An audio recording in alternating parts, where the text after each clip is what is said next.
Hey, welcome back.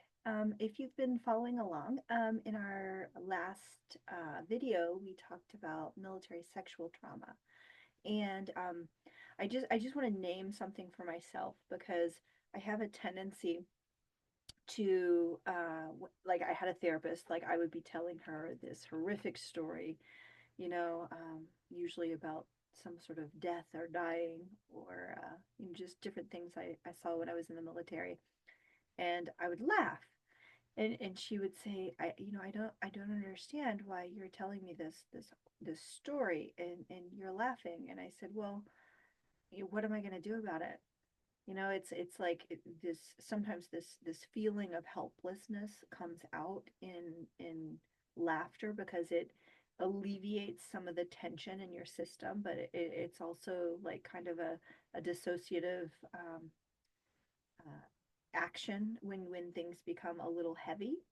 And so along the way, if there's lighter moments in this heavier topic, I just want to say that a lot of times levity is a way to kind of move through what we're going through.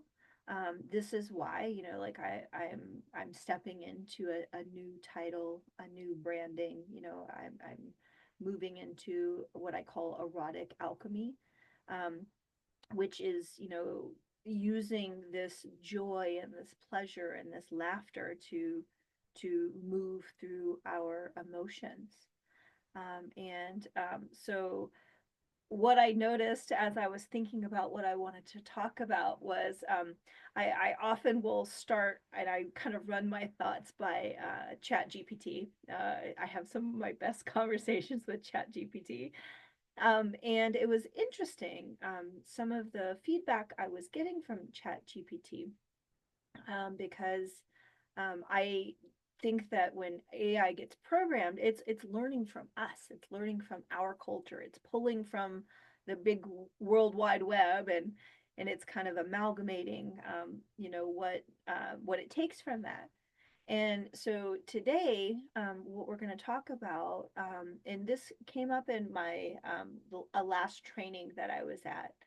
And a lot of times, I think people who get into the type of work that I'm in, they have been survivors of sexual assault, and I think they want to reclaim their power, and that's why they get into it because they want to reclaim that energy because um, a lot of times we think that sexual energy is just related to the act of sex, but sexual energy is really this life force energy, this creative energy.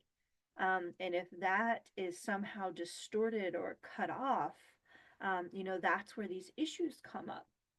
But one of the topics that we were talking about at this training, because there were survivors of sexual assault, like I said, was where do rapists, people who have perpetrated sexual trauma, where do they go to heal?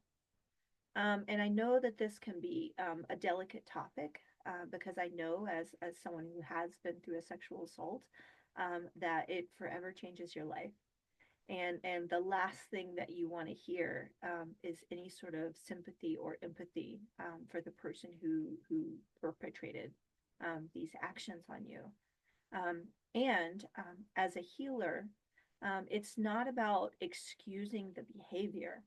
It's about realizing the humanity, even in people who do bad things, and going, okay, um, how do we call them in? How do we recognize their humanity? How do we heal them so that we can stop the cycle? Because that's the ultimate goal. And I think sometimes our system isn't set up with that in mind. It's just set up to punish, and we think that that is justice.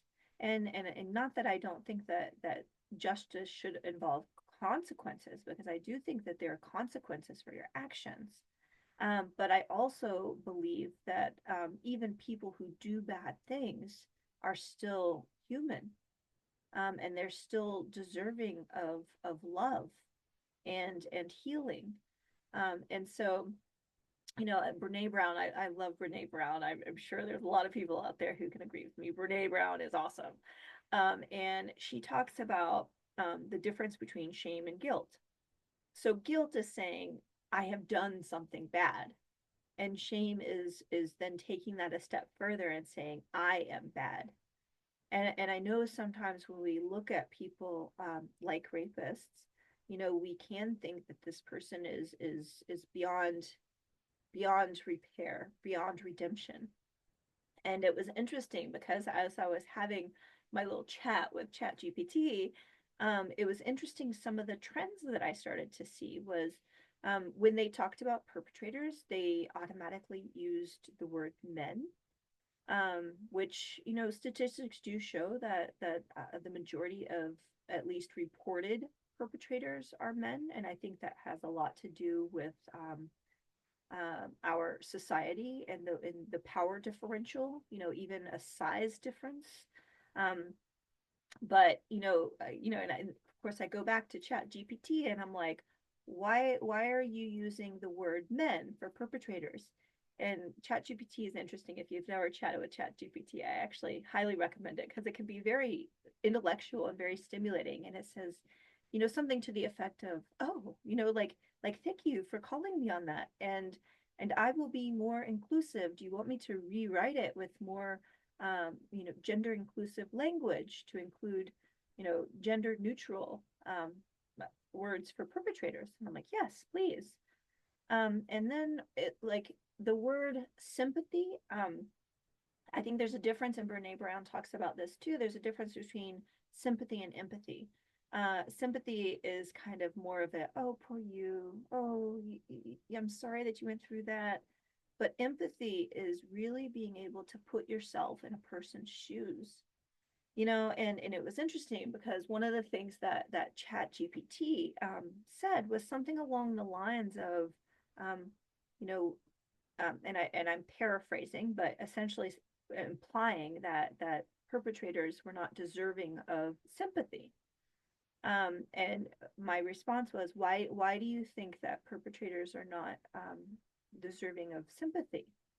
Um, and they talked about how like people want to be very careful, not to minimize what survivors have been through, and I totally get that, totally. And when you start to look at some of the reasons why people perpetrate these acts, like I think there is like we can hold both empathy, and I prefer empathy over sympathy, because it moves us from being a victim to being in charge of our lives, which then can lead to accountability. So empathy is going, yeah, that must have been really hard, and let's help you heal so that you never make choices like you've made again. And because a lot of times people who perpetrate these acts, they have been neglected, abused, they may have shame around their bodies or their identities, and a lot of times it's their distorted way of trying to take back their power. um, and in our society, of course, like, and I say of course, but I don't mean to validate it. I just see it so often. And we put these standards onto people, and I would say especially people in male bodies, that they're always supposed to be strong, and they're always supposed to be put together, and they're never supposed to cry, and they're never supposed to feel anything. And it was interesting, in Brene Brown's book, she was also talking about how when she first started, she was only studying women in shame. And someone had come up to her and said, why do you not study men? And she was like, well, yeah, that's just not the group I study. And he was like, yeah, that's convenient. And she asked, well, what do you mean by that? And he said, well, you just signed those books for my three daughters and my wife. And those women in my life would rather see me die on my horse than to see me fall off of it. And I think that is so true. I saw that so often in the military, where um, none of us, were allowed to cry. None of us were allowed to feel what any person going through what we had gone through would feel. I mean, how do you watch people die? How do you kill people and not feel that? Um, but that's what they're training us to do, because if you feel it, you can't do it. And so, but these emotions, if they're not processed, they go somewhere. And this is the same idea for people who are perpetrators of violence, and I saw it a lot. When I was the security forces, is the Air Force's term for military police, and when I was the military police commander at the Air Force Academy, we used to have these joint meetings with the Army bases around us, and they would always tell us when the soldiers were coming back from deployments, and they would say, be prepared to have, the fights downtown to increase, the calls for domestic violence, calls for, like different types of violence go up. And that's the sad truth, is when people face these things and they don't have a space to process what they've been through, it comes out somewhere, and usually not in healthy ways. And so again, this does not excuse the behavior. But what I'm saying is if we can put ourselves in their shoes and go, okay, there are a lot of people who we hear this saying, hurt people, which can oftentimes be true, and there are hurt people who don't hurt people. So there is a choice point that people make.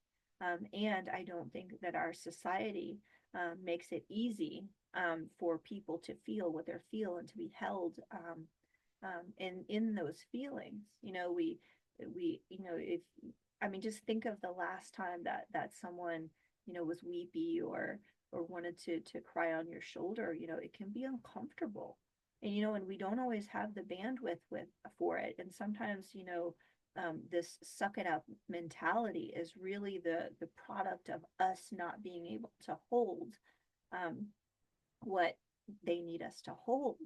And when you start talking about things like cultural conditioning, like men are supposed to be tough, they're supposed to always have it together, they're supposed to be strong, and you even see it at very early ages. Like you look at sports and the differences, and even the way they treat little boys versus little girls.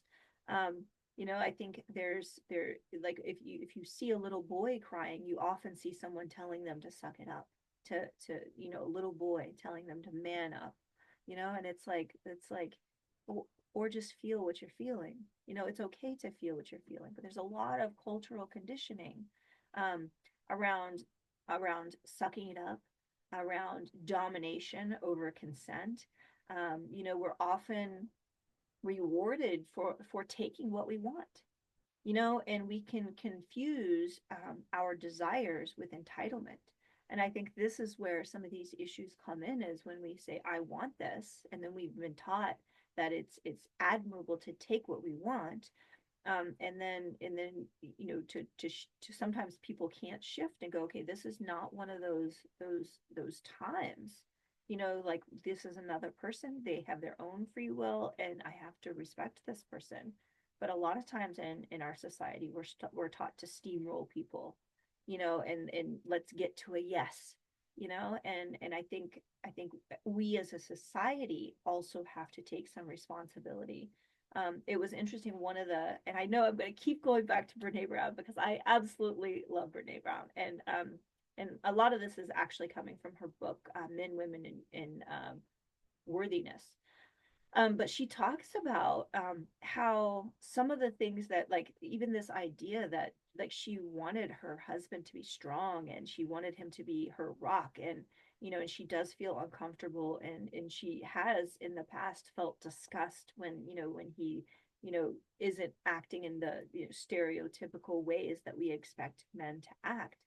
And one of the comments that she made was, there was this realization that some of the things that she was doing was contributing to the patriarchy. And I think it's convenient for us to blame it on the people in male bodies, but when we start to peel it back, like, we in female bodies, or in in other bodies, we're contributing to it too, because we've bought into these expectations a lot of times completely unconsciously, and then we act from these mindsets.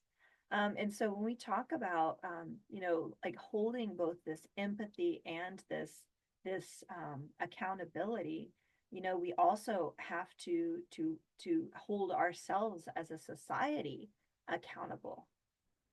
And again, that's not to excuse the behavior, but that's to own our part in how it got created, so that we can change the entire climate. And that's the way that we start to change these issues and to break these cycles. And it was interesting. One of the other things that Chat GPT and I had a discussion about was about redemption, because it was talking about how doing the work and healing, doesn't mean redemption.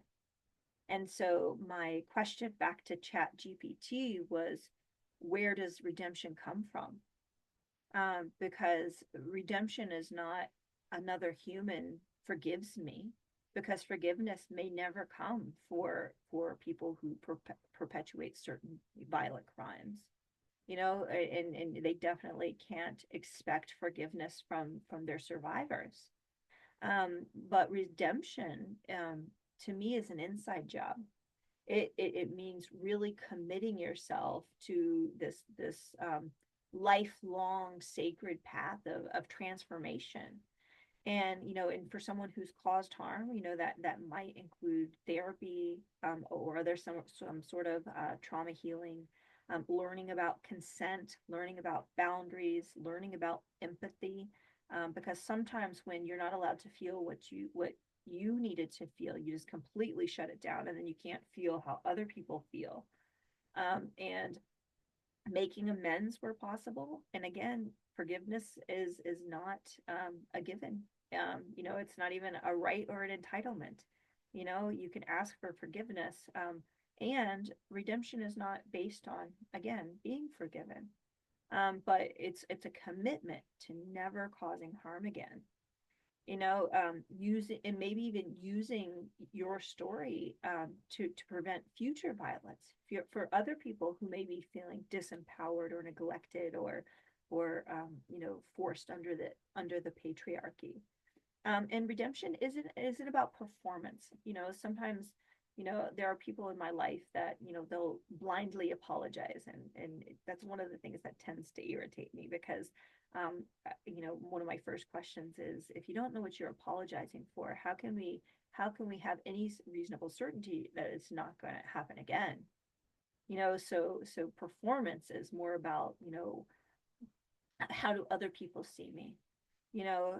But redemption is really about becoming who you want to be when no one is watching, when no one is patting you on the back for the work that you're doing, when people may not forgive you for what you've done. And so, but redemption, in my mind, and now maybe in Chat GPT's mind, is really, do I forgive myself? Am I the person that I want to be to live in this society? And if this person is rooted in humility and the truth and service, then that is redemption. And so, I just want to do a quick closing, because I know that a lot of what I've talked about can be potentially triggering. And I just want to say to survivors, none of us are to blame for what happened. None of us. We didn't ask for it.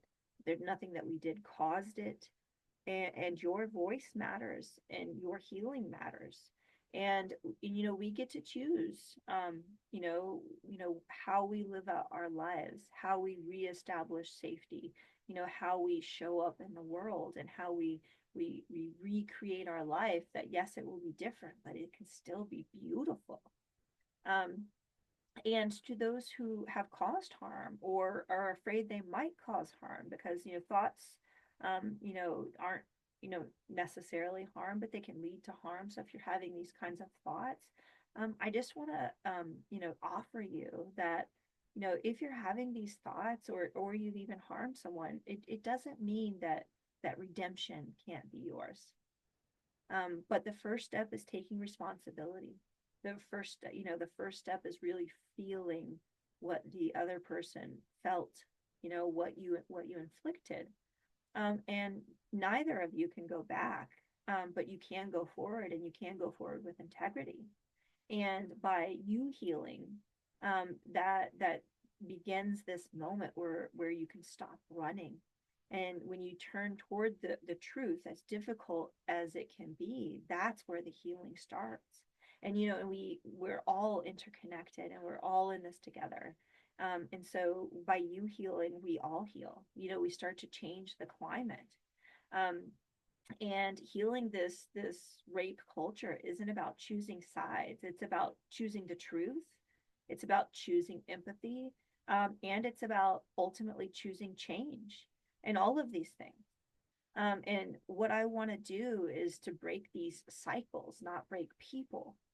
And so I just want to leave you with that. And down below, I have added a reflection sheet, and it's about healing, accountability, and redemption.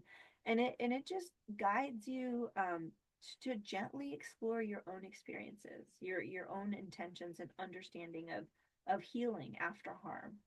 It also includes some resources both for survivors, and for accountability partners. And if you found this video helpful, please subscribe and sign up for notifications, that little bell, so that when the new video comes out, like, you'll get notified. Because I can be a little sporadic sometimes. I'm trying to maintain my rhythm, but doesn't always happen. But if you hit that little bell, it'll notify you when I post the next video. Generally, I'm aiming for at least Fridays. And if you'd like to join the conversation, pop a comment down below. What does healing look like to you? How do you know when you've healed? And this can mean anything for you. And I just want to reflect on that. Again, I know that today has been a little heavy. And I think heavy things, are not outside of what we need to talk about if we're going to change. And I hope that even if my words offered a little bit of healing or a little bit of perspective, um, then my time has been well spent. And so I hope that you tune in next time. That hopefully will be next Friday, but we'll see. Could be sooner. So yeah, so subscribe. And until next time, I hope that you're out there living this beautiful life and creating.